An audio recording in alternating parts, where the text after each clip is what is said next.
Hello, welcome back to another chapter which is Measures of Dispersion, Part 1. Okay, after completing the chapter, you will be able to know how to measure spreadness of data values by calculating dispersion and different types of measures of dispersion with their application and limitations. From this lecture, you are going to learn what is dispersion, discussion on range, mean deviation, population variance, and standard deviation with their examples, uses, and limitations. Now, what is measures of dispersion? Dispersion measures the spread or variability of a set of observations among themselves or about some central values. তাহলে dispersion বলতে আমরা কি বুঝি? Dispersion হচ্ছে আমার data সেটে যে ভ্যালুগুলো থাকে সেই ভ্যালুগুলোর মধ্যে নিজেদের মধ্যে যে ভ্যারিয়েশনটা আছে বা স্প্রেডনেসটা আছে সেটা মেজার করা, অথবা সাম সেন্ট্রাল ভ্যালু, দ্যাট মিনস আমরা যদি বলি আমরা যেমন কিছু সেন্ট্রাল ভ্যালু শিখে এসেছি কি মিন, মিডিয়ান, মোড, তো এগুলোর সাপেক্ষেও আমার ডেটা সেটটা আসলে কিভাবে স্প্রেড অবস্থায় আছে আমরা সেটাও মেজার করতে পারি ডিসপারশনের মাধ্যমে। এখানে দুটো এক্সাম্পল যদি আমরা চিন্তা করি, সাপোজ আমি একটা এক্সাম নিলাম, আমার প্রথম গ্রুপে 4 জন স্টুডেন্ট 100 মার্কসের মধ্যে পেয়েছে হচ্ছে 50, 49, 51 and 50, and সেকেন্ড গ্রুপে যে আমার 4 জন স্টুডেন্ট আছে সেখানে দেখা গিয়েছে কি 2 জন 100-এ 100 পেয়েছে আর 2 জন হচ্ছে 0 পেয়েছে। এখন আমি যদি আমার ফার্স্ট গ্রুপের স্টুডেন্টদেরকে জিজ্ঞেস করি যে আপনারা গড়ে কত পেয়েছেন, তারা যদি বলে যে 50, ওকে, এখন এই 50টা অ্যাকচুয়ালি কি করছে, আমার এই ডেটা সেটটাকে খুব ভালো মতো প্রেজেন্ট করতে পারছে, কারণ কি সবগুলো অবজারভেশন, দ্যাট মিনস 4 জন স্টুডেন্টের মার্কসই কিন্তু 50-র কাছাকাছি। বাট আমার সেকেন্ড গ্রুপের স্টুডেন্টরা যদি তাদেরকে আমি জিজ্ঞেস করি যে আপনারা গড়ে কত পেয়েছেন, এই 4টা ভ্যালুর গড় যেহেতু 50, এখন তারা যদি বলে গড়ে 50 পেয়েছে, বাট এই 50 কি এই ভ্যালুগুলোকে প্রেজেন্ট করতে পারছে? অবশ্যই না। কারণ কি? কারণ প্রত্যেকটা অবজারভেশন এই মিন ভ্যালু থেকে কিন্তু হিউজ পরিমাণে দূরে আছে। ওকে, তার মানে আমি কি বলতে পারি, আমার এই ডেটা সেটের ভ্যালুগুলো নিজেদের মধ্যে যে স্প্রেডনেস সেটা কিন্তু অনেক কম, এবং এই সেন্ট্রাল ভ্যালু রেসপেক্টেও কিন্তু তাদের স্প্রেডনেসটা অনেক কম। বাট এখানে কি হচ্ছে, আমার মিন ভ্যালু থেকে তাদের স্প্রেডনেস যেমন বেশি, নিজেদের মধ্যেও কিন্তু স্প্রেডনেসটা অনেক বেশি। তার মানে বোঝা যাচ্ছে কি, আমি যখন আমার একটা ডেটা সেটকে প্রেজেন্ট করতে যাব তখন শুধুমাত্র মিন দিয়ে যে আমার ডেটা সেটকে ভালোভাবে প্রেজেন্ট করা যায় তা কিন্তু না। সেক্ষেত্রে আমার আরো কিছু ইনফরমেশন বা ক্রাইটেরিয়া জানতে হয় আমার ডেটা সেটের সম্পর্কে। তার মধ্যে একটা হচ্ছে কি ভ্যারিয়েবিলিটি মেজার করা। তার মানে আমি দেখতে চাচ্ছি আমার ডেটা সেটের ভ্যালুগুলো কি কাছাকাছি আছে নাকি অনেক বেশি ছড়ানো অবস্থায় আছে। ওকে, একটু যদি আমরা আবার খেয়াল করি, যদি আমার ডেটা সেটটা এমন হয় যে প্রত্যেকটা অবজারভেশন কাছাকাছি আছে এবং সেন্ট্রাল ভ্যালুটাও তাদের মোটামুটি রিপ্রেজেন্ট করতে পারছে, তার মানে তাদের মধ্যে কি হচ্ছে যে তাদের মধ্যে ডিসপারশন বা ভ্যারিয়েশনের পরিমাণটা অনেক কম, এবং সেক্ষেত্রে বোঝাচ্ছে কি তাদের মধ্যে ইউনিফর্মিটি বেশি। দ্যাট মিনস স্প্রেডনেসটা কম হলে ইউনিফর্মিটিটা বেশি হয়। বাট যখন ডেটা সেটের স্প্রেডনেসটা অনেক বেশি হয়, মানে অনেক বেশি ছড়ানো অবস্থায় থাকে, সেক্ষেত্রে তাদের মধ্যে ডিসপারশনের পরিমাণটা বেশি বোঝায়, এবং আমি বুঝতে পারি কি আমার ওই ডেটা সেটের মধ্যে ইউনিফর্মিটিটা কম্পারেটিভলি কম হবে। ওকে, সো এই গেল হচ্ছে মোটামুটি আমার ডিসপারশনের মেইন কনসেপ্টটা। এখন আমরা এখানে কি কি ধরনের ডিসপারশন শিখতে যাচ্ছি, একটা হচ্ছে অ্যাবসলিউট মেজার্স আর একটা হচ্ছে রিলেটিভ মেজার্স। অ্যাবসলিউট মেজারটা যে ভ্যালুগুলো দিয়ে আমরা মেজার করি বেসিক্যালি সেগুলো হচ্ছে দেখা যায় হচ্ছে ভ্যালুগুলো আমরা যা পাই ইউনিটটা থেকে যায়। দ্যাট মিনস আমার ডেটা সেটটা সাপোজ যদি আমি কেজিতে মেজার করি, আমার অ্যাবসলিউট মেজারের ইউনিট কিন্তু কেজিতেই থাকবে। বাট আমি যখন রিলেটিভ মেজার দিয়ে বের করতে যাব, আমার রিলেটিভ মেজারে কি হবে, আমার যে ভ্যালুটা পাচ্ছি সেটা কিন্তু একটা ইউনিট ফ্রি মেজার হবে। আমি চাইলে এটাকে পার্সেন্টেজে কনভার্ট করেও বের করে নিয়ে আসতে পারি। সো এখানে আপনার অ্যাবসলিউট এবং রিলেটিভটা আমরা কেন ইউজ করি সেটা একটা ব্যাপার আছে, সেটা আমরা একটু পরে এরপরে যে স্লাইডটা পড়তে যাব সেখানে আমরা ডিসকাস করব। বাট এখানে আমি একটু বলে রাখতে চাই যে অ্যাবসলিউট মেজার থেকে আমরা এই 4টা মেজারমেন্ট শিখবো, এবং রিলেটিভ মেজার থেকে হচ্ছে এই 3 নাম্বারটা শিখবো। ওকে, এই 4টার মধ্যে এখানে একটা ব্যাপার আছে যে 3 নাম্বারে যেটা বলা হয়েছে ভ্যারিয়েন্স, স্ট্যান্ডার্ড ডেভিয়েশন 4 নাম্বারে যেটা আছে, এটা যদি আমরা পেতে চাই শুধুমাত্র এই ভ্যারিয়েন্সকে রুট ওভার করে দিলেই পেয়ে যাচ্ছি। ওকে, সো এটা গেল হচ্ছে আমার সামারি, আমরা কি কি ডিসপারশন এখানে শিখতে যাচ্ছি। নাও এখানে আমরা একটু পারপাস গুলো দেখব, ডিসপারশনের পারপাসটা কি। আচ্ছা, প্রিভিয়াস এক্সাম্পলটা ধরে আমি একটু ডিসকাস করতে যাচ্ছি, যেখানে কিনা 1 নাম্বার পয়েন্টটা আমার পারপাসটা কি, যে to measure the spread of the data set. আমার ডেটা সেটের মধ্যে ভ্যালুগুলো কিভাবে স্প্রেড অবস্থায় আছে, কতটুকু ছড়ানো আছে, সেটা মেজার করা আমার 1 নাম্বার ক্রাইটেরিয়া বা পারপাস। ওকে, সেকেন্ড ক্রাইটেরিয়াটা কি, এখানে আমি কি করতে পারি, আমি যখন ডিসপারশনের ভ্যালু বের করছি, আমি একটা এভারেজ দিয়ে যখন আমার ডেটা সেটকে প্রেজেন্ট করি, ওই এভারেজটা অ্যাকচুয়ালি কতটুকু রিলায়েবল সেই জিনিসটা আমরা দেখতে পাই। কিভাবে, আমি যদি আমার ফার্স্ট গ্রুপের কথা চিন্তা করি, এখানে মিন যখন আমার 50, এই 50টা কিন্তু অবশ্যই রিলায়েবল, কারণ কি এই 50 কিন্তু আমার সবগুলো ভ্যালুর কাছাকাছি আছে। বাট আমি যখন সেকেন্ড গ্রুপের মিন দিয়ে আমি আমার ডেটা সেটকে প্রেজেন্ট করতে যাচ্ছি, বাট এই 50 কিন্তু আমার ডেটা সেটকে প্রেজেন্ট করতে পারছে না, তার মানে এখানকার মিনের কিন্তু রিলায়েবিলিটি কম। সো আমি কি করতে পারছি, যখন আমি ভ্যারিয়েবিলিটি দেখছি আমার ডেটা সেটের ভ্যালুগুলো কিভাবে স্ক্যাটার্ড অবস্থায় আছে, সেখান থেকে কিন্তু আমি বুঝতে পারি আমার মিনের বা আমার এভারেজের কতটুকু রিলায়েবিলিটি আছে। ওকে, এটা গেল আমার সেকেন্ড পয়েন্ট। আর 3 নাম্বার পয়েন্টটাতে কি বলা হয়েছে, আমার ডেটা সেটের মধ্যে 2টা অথবা 3টা ডেটার মধ্যে আমার ভ্যারিয়েবিলিটি কম্পেয়ার করতে চাইলে আমি করতে পারি। ফর এক্সাম্পল, আমি 2টা ডেটা দিয়ে যখন কম্পেয়ার করছি, আমি কিন্তু বলতে পারছি আমার এই ডেটার থেকে এই ডাটাতে, দ্যাট মিনস গ্রুপ 2 এর ডাটা সেটের থেকে গ্রুপ 1 এর ডাটা সেটের ভ্যারিয়েবিলিটি অনেক কম, দ্যাট মিনস ইউনিফর্মিটি বেশি। সো এই গেল হচ্ছে আমাদের ডিসপারশনের পারপাসগুলো। ওকে, এখানে আরেকটা এক্সাম্পল যদি আমরা একটু চিন্তা করি, জাস্ট এখানে কিছুই না, এখানে বলা হয়েছে যে মেলদের যে হেয়ার লেন্থ থাকে তাদের মধ্যে কিন্তু আমরা যা দেখি যে ভ্যারিয়েশন অনেক কম, বাট কম্পারেটিভলি ফিমেলদের হেয়ার কাটের ভ্যারিয়েবিলিটি অনেক বেশি। কারণ কি, মেলদের দেখা যাবে কি সবার হেয়ার সাইজ কিন্তু অলমোস্ট সিমিলার, বাট ফিমেলদের দেখা যায় কারো হেয়ার কাট অনেক ছোট থাকে, কারো হয়তো অনেক বড় থাকে। সো এখানে অবশ্যই কি আমার ভ্যারিয়েবিলিটি অনেক বেশি। এখন আমরা যে নামগুলো দেখে এসেছিলাম যে ডিসপারশনকে আমরা কিভাবে মেজার করব, তার মধ্যে 1 নাম্বার মেজার অফ ডিসপারশন ছিল হচ্ছে রেঞ্জ। খুবই সিম্পল একটা ফর্ম। এখানে আমরা কি করি, রেঞ্জ বের করার জন্য আমাকে দেখতে হয় আমার ডাটা সেটের সবচেয়ে বড় ভ্যালু কোনটা এবং সবচেয়ে ছোট ভ্যালু কোনটা। সো আমি যদি সবচেয়ে বড় ভ্যালুটা থেকে সবচেয়ে ছোট ভ্যালুটা বিয়োগ করে দিই, আমি রেঞ্জ পেয়ে যাচ্ছি। ফর এক্সাম্পল, এখানে 8 জন স্টুডেন্টের মার্কস আছে, যার মধ্যে ম্যাক্সিমাম মার্কটা হচ্ছে 80 এবং মিনিমাম মার্ক হচ্ছে কত, 20। সো আমি যদি 80 থেকে 20 বিয়োগ করে দিই, আমার রেঞ্জ চলে আসবে। ওকে, সো রেঞ্জ খুবই সহজ, এটা নিয়ে কনফিউজ হওয়ার কিছুই নেই। বাট এখানে একটা লিমিটেশন আছে। লিমিটেশনটা কি, রেঞ্জ কি করছে, আমার ডাটা সেটে শুধুমাত্র এক্সট্রিম 2টা ভ্যালু নিয়ে কাজ করে, তার মানে বাকি যে ডাটা সেটগুলো আছে তাদের প্যাটার্ন সম্পর্কে কিন্তু রেঞ্জ কোনো আইডিয়া দিতে পারে না। ওকে, সো এখন এক্সাম্পল হিসেবে যদি আমরা আরেকটা এক্সাম্পল দেখি রেঞ্জের জন্য, সেটা হচ্ছে কি, আমার এখানে 2 জন প্লেয়ারের রান রেট দেওয়া আছে এবং দেখা গিয়েছে কি ফার্স্ট প্লেয়ারের এভারেজ রান রেট হচ্ছে 36.73। ওকে, এবং তার ভ্যারিয়েশন কি, দ্যাট মিনস রেঞ্জ কত, 76।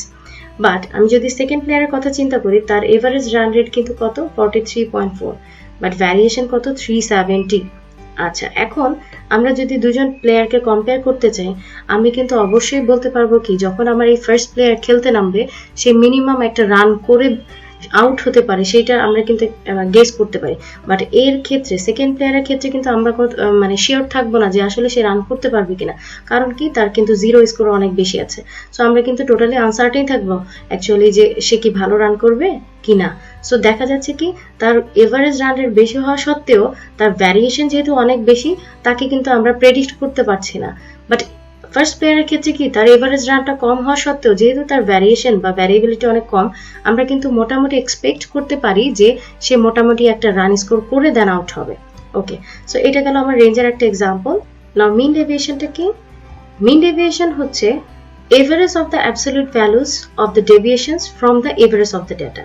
আচ্ছা, ডেফিনেশনটা একটু যদি এক্সাম্পল দিয়ে বোঝার চেষ্টা করি তাহলে আমাদের জন্য সুবিধা হবে। আচ্ছা, তো কিভাবে বের করব, সেটা হচ্ছে আমি যে অবজারভেশনগুলো নিয়ে কাজ করি, সেই অবজারভেশনগুলো আসলে মিন থেকে গড়ে কতটুকু দূরে আছে সেই জিনিসটা বের করার একটা ওয়ে হচ্ছে মিন ডেভিয়েশন।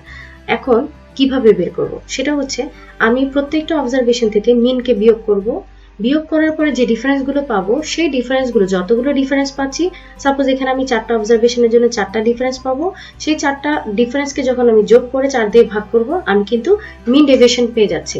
বাট এখানে একটা ব্যাপার আছে, আমি যদি পাশের এক্সাম্পলটা দিয়ে চিন্তা করি তাহলে বুঝতে পারবো। যখন আমি ডিফারেন্সগুলো বের করব, এখানে আমি দেখতে পাচ্ছি কি প্রথম ডিফারেন্সটা হচ্ছে -0.5, তারপরটা হচ্ছে 0.5, দেন হচ্ছে -1.5, দেন লাস্ট ওয়ান হচ্ছে 1.5।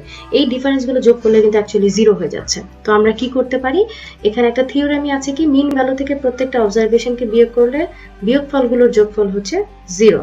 তো এটা মাথায় রেখে আমাকে এখানে কিন্তু একটা কাজ করা হয় মিন ডেভিয়েশনে, সেটা কি আমি যখন ডিফারেন্সগুলো বের করব ডিফারেন্সগুলোর নেগেটিভ সাইনটাকে ইগনোর করার জন্য আমি এখানে মডুলাস ইউজ করব, বা যেটাকে আমরা অ্যাবসলিউট ভ্যালু বলি।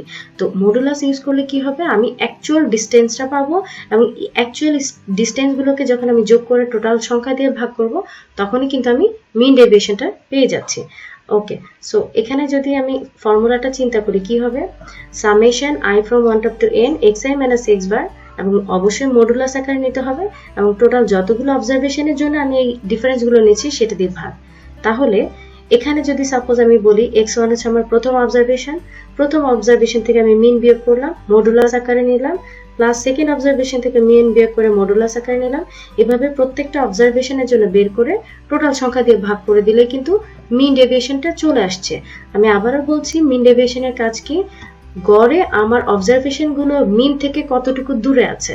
তাহলে আমি যখন মিন থেকে কতটুকু দূরে গড়ে আছে এটা বের করতে চাচ্ছি, তাহলে প্রথমে আমার কাজ হচ্ছে ডিফারেন্সগুলো বা আমার দূরত্বগুলো বের করতে হচ্ছে, এবং দূরত্বগুলো বের করে আমার যতগুলো দূরত্ব আছে সেটাকে আমি টোটাল সংখ্যা দিয়ে ভাগ করে দিলে আমার কিন্তু মিন ডেভিয়েশন চলে আসে। বাট এখানে জাস্ট এক্সট্রা একটা কাজ কি, সেটা হচ্ছে আমি যখন ডিফারেন্সগুলো নিচ্ছি বা ডিস্টেন্সগুলো নিচ্ছি সেগুলোকে মডুলাস আকারে নিব, যাতে করে আমার নেগেটিভ সাইনটা ইগনোর করতে পারি। এই গেল আমার total summary of mean deviation. এখানে যদি একটা এক্সাম্পল দেখি, এখানে একটা ডেটা সেট আছে যেখানে ভ্যালুগুলো থেকে আমি প্রথমে কি করব, আমি মিন বের করে নিব। সো এখানে যেহেতু 10টা ভ্যালু আছে, 10টা ভ্যালুকে যোগ করে 10 দিয়ে ভাগ করলাম, আমার মিন চলে আসলো 5। এখন তাহলে মিন ডেভিয়েশন কি হবে, মিন ডেভিয়েশনটা হচ্ছে আমি প্রত্যেকটা অবজারভেশন এবং মিনের ডিফারেন্সগুলো নিব। সাপোজ এটা হচ্ছে আমার মিন ভ্যালু এবং প্রত্যেকটা ইনফরমেশন বা ডাটা ভ্যালু থেকে যখন আমি মিনটাকে বিয়োগ করব, আমার কিছু ইনফরমেশন ডিফারেন্স আসবে হচ্ছে নেগেটিভ ফর্মে, কিছু আসবে পজিটিভ ফর্মে। ওকে, এটা আমরা কিভাবে বের করতে পারি, সাপোজ এগুলো হচ্ছে আমার অবজারভেশন এবং মিন ভ্যালু যখন বিয়োগ করছি প্রত্যেকটা অবজারভেশনের জন্য ডিফারেন্সগুলো আসছে এমন, এবং মডুলাস আকারে নিলে ভ্যালুগুলো এরকম আসছে। তো এই ভ্যালুগুলোকে যখন যোগ করে দিচ্ছি, আমি যে ভ্যালুটা পাচ্ছি আমার ফর্মুলার নিউমেরেটরে টার্ম, দ্যাট মিনস আমি যখন মিন ডেভিয়েশনটা বের করব কি হবে, নিউমেরেটরে আসবে 19 এবং টোটাল অবজারভেশন যেহেতু 10 আছে ভাগ হবে 10 দিয়ে। So answer is 1.9। এখন মিন ডেভিয়েশনের কিছু ম্যারিটস ডিমেরিটস আছে। ম্যারিটসটা কি, যে আমার যখন আমি মিন ডেভিয়েশন বের করি আমার ডাটা সেট থেকে, এই মিন ডেভিয়েশনটা আমার ডাটা সেটে যদি কোনো এক্সট্রিম ভ্যালু থাকে, দ্যাট মিনস খুব বড় পরিমাণে কোনো ভ্যালু অথবা খুব ছোট পরিমাণে কোনো ভ্যালু যদি থাকে, সেই ভ্যালুগুলো দ্বারা কম এফেক্টেড হয়। সো এটা হচ্ছে আমার একটা ম্যারিট। এবং লিমিটেশনের মধ্যে সবচেয়ে গ্রেটেস্ট লিমিটেশন কি, মিন ডেভিয়েশনে যেহেতু আমি অ্যাবসলিউট সাইন ইউজ করে নেগেটিভ সাইনটাকে ইগনোর করছি, সো এইটার জন্য কি হচ্ছে, আমার কিছুটা ড্রব্যাক থেকেই যাচ্ছে। ওকে, সো এখন আমরা যেটা শিখবো সেটা হচ্ছে পপুলেশন ভ্যারিয়েন্স। ওকে, আমরা একদম প্রথম দিকে বলে আসছি যে আমরা ভ্যারিয়েন্স শিখবো এবং স্ট্যান্ডার্ড ডেভিয়েশন শিখবো। স্ট্যান্ডার্ড ডেভিয়েশনটা হচ্ছে ভ্যারিয়েন্সের রুট ওভার, বাট এখানে ভ্যারিয়েন্স আর স্ট্যান্ডার্ড ডেভিয়েশনটা আমরা দুইভাবে শিখবো। আমার এই স্লাইডে আমি শিখবো হচ্ছে পপুলেশন ভ্যারিয়েন্সটা, এবং আরেকটা ভ্যারিয়েন্স আছে যেটা কিনা স্যাম্পল ভ্যারিয়েন্স, সেটা আমরা শিখবো হচ্ছে নেক্সট স্লাইডে, দ্যাট মিনস নেক্সট লেকচারে।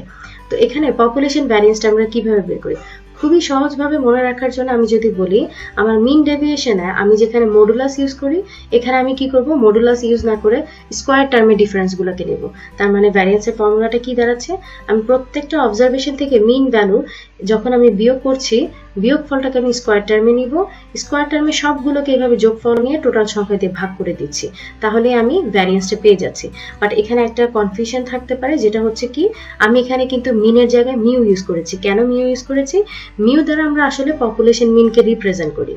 আচ্ছা, আর এক্স বার আমরা যে প্রিভিয়াস স্লাইডে দেখলাম যে এক্স বার হচ্ছে স্যাম্পল মিনকে রিপ্রেজেন্ট করে, এবং পপুলেশন স্যাম্পল কি সেটা কিন্তু আমরা একদম প্রথম চ্যাপ্টারে শিখে এসেছি। তো পপুলেশন ডাটাতে যখন আমি কোনো ফর্মুলা অ্যাপ্লাই করি, সাপোজ আমরা মিন বের করি কিভাবে, যে প্রত্যেকটা অবজারভেশনকে যোগ করে টোটাল সংখ্যা দিয়ে ভাগ করি। তো এই ফর্মুলাটাই যখন আমি পপুলেশনে অ্যাপ্লাই করি, আমি পপুলেশন মিন পেয়ে যাচ্ছি, আর সেম ফর্মুলা যখন আমি স্যাম্পল অ্যাপ্লাই করছি আমি পেয়ে যাচ্ছি হচ্ছে স্যাম্পল মিন। আচ্ছা, তো এখানে আমরা পপুলেশন ভ্যারিয়েন্সটা বের করার জন্য পপুলেশন মিনই ইউজ করব। তো একটু যদি আমি একটা এক্সাম্পল দিয়ে চিন্তা করি আমরা কিভাবে বের করব, খেয়াল করেন যে এখানে হচ্ছে মিউ হচ্ছে আমার মিন ভ্যালু, আমি এই 4টা অবজারভেশনকে যোগ করে যদি 4 দিয়ে ভাগ করে দিই তাহলে আমি মিউ পেয়ে যাচ্ছি। আচ্ছা, এখন ভ্যারিয়েন্সটা কিভাবে বের করব, x1 থেকে মিউ ডিফারেন্স নিব, x2 থেকে মিউ ডিফারেন্স নিব, প্রত্যেকটা ডিফারেন্সকে কিন্তু স্কোয়ার টার্মে নিয়ে দেন হচ্ছে আমাকে যোগফল নিতে হচ্ছে, এবং যোগ করার পরে টোটাল সংখ্যা দিয়ে যখন ভাগ করে দিব তখনই কিন্তু পপুলেশন ভ্যারিয়েন্সটা চলে আসবে। আর এখানে যে আমি ভ্যালুটা পাচ্ছি জাস্ট ওটাকে রুট ওভার করে দিলেই পেয়ে যাচ্ছে হচ্ছে স্ট্যান্ডার্ড ডেভিয়েশন। ওকে, তো এখানে একটা ম্যাথ দিয়ে যদি আমরা বলি, সাপোজ আমার ডাটা সেটে ভ্যালুগুলো আছে কি 1 2 3 4 5। এখন আমরা জানি যে পপুলেশন ভ্যারিয়েন্সের ফর্মুলাটা হচ্ছে এটা, যেটা কিনা আমরা সিগমা স্কোয়ার দিয়ে ডিনোট করি। আচ্ছা, তো প্রথম কাজ হচ্ছে আমি পপুলেশন মিনটা বের করব। 6টা অবজারভেশন যেহেতু আছে, 6টা অবজারভেশনকে যোগ করে 6 দিয়ে ভাগ করে দিলাম, রেজাল্ট আসলো কত 2.83।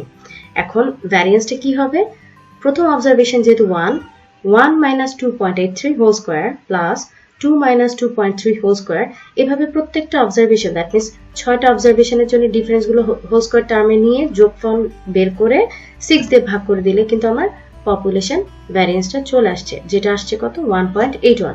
এখন এটাকে যদি রুট ওভার করে দেই তাহলে চলে আসছে কি পপুলেশন স্ট্যান্ডার্ড ডেভিয়েশন। এখানে আরেকটা এক্সাম্পল দেওয়া আছে যেখানে বলা হয়েছে কি যে আমার একটা সেটে ডাটা ভ্যালুগুলো আছে কত 18 25 10 12, সেকেন্ড সেটেরও ডাটা ভ্যালুগুলো দেওয়া আছে। এখন দুইটা ডাটা সেটকে আপনি কম্পেয়ার করবেন, বাট কম্প্যারিজনটা করতে হবে পপুলেশন স্ট্যান্ডার্ড ডেভিয়েশনের রেসপেক্টে, এবং বলতে হবে কোথায় ভ্যারিয়েবিলিটি বেশি আছে। সো সেক্ষেত্রে কি করতে হবে, হিন্টস যদি দিয়ে দিই সেটা কি, দুইটা ডাটা সেটের জন্য প্রথমে হচ্ছে আপনাদের মিন বের করতে হবে, দেন পপুলেশন ভ্যারিয়েন্স দুইটার জন্য বের করবেন, ওখান থেকে স্ট্যান্ডার্ড ডেভিয়েশন, এবং যেখানে দেখবেন আপনার লোয়ার স্ট্যান্ডার্ড ডেভিয়েশন আছে সেখানে কিন্তু হায়ার ইউনিফর্মিটি থাকবে।